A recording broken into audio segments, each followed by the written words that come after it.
So hey guys, good morning. তো আশা করি সবাই ভালো আছো।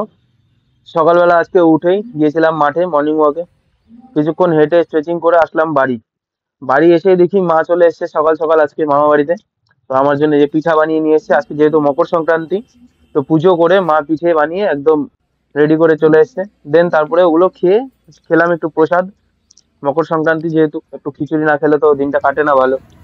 দেন খেয়ে দিয়ে তারপরে মায়ের সাথে বেরোলাম একটু বাজারে। কিছু কেনাকাটা করার ছিল, কিছু জিনিস দরকার ছিল আমার, সেগুলো নিয়ে আমি আর মা এই যে আমরা দুজনে চলে আসলাম আমার মামা বাড়িতে। এসে স্নান করে ফ্রেশ হয়ে লাঞ্চ কি করেছি সেটাও দেখাচ্ছি। স্নান করে এই যে ফ্রেশ হলাম পুরো।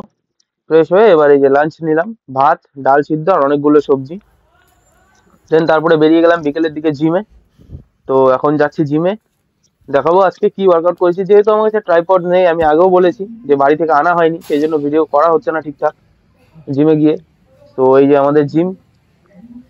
তো জিমে এসে আজকে দাদা ছিল, যেহেতু দাদাকে দিয়ে ভিডিওটা করিয়েছিলাম। দাদাকে দিয়ে জাস্ট বেঞ্চ প্রেসের ভিডিওটা করিয়েছিলাম। আজকে চেস্ট আর ট্রাইসেপের ওয়ার্কআউট করলাম। তো দাদাও ভিডিওটা করে দিল জাস্ট। দেন তারপরে ওয়ার্কআউট করে রাতের ডিনার কি নিয়েছি সেটাও দেখাবো। তো সবার কাছে একটাই অনুরোধ যে তোমরা একটু সাবস্ক্রাইব করো, ভিডিও ভালো লাগে লাইক করো। প্লাস কিছু কমই থাকলে ভিডিওতে, কিছু খারাপ লেগে থাকলে যে কোনো জিনিসটা হচ্ছে না ঠিক, সেটা কমেন্টে জানিও অবশ্যই। ঠিক আছে। তো জিম করে সোজা চলে আসলাম বাড়িতে। বাড়ি এসে হলাম ফ্রেশ। ফ্রেশ হয়ে এই যে আজকে নিলাম রাতের ডিনার।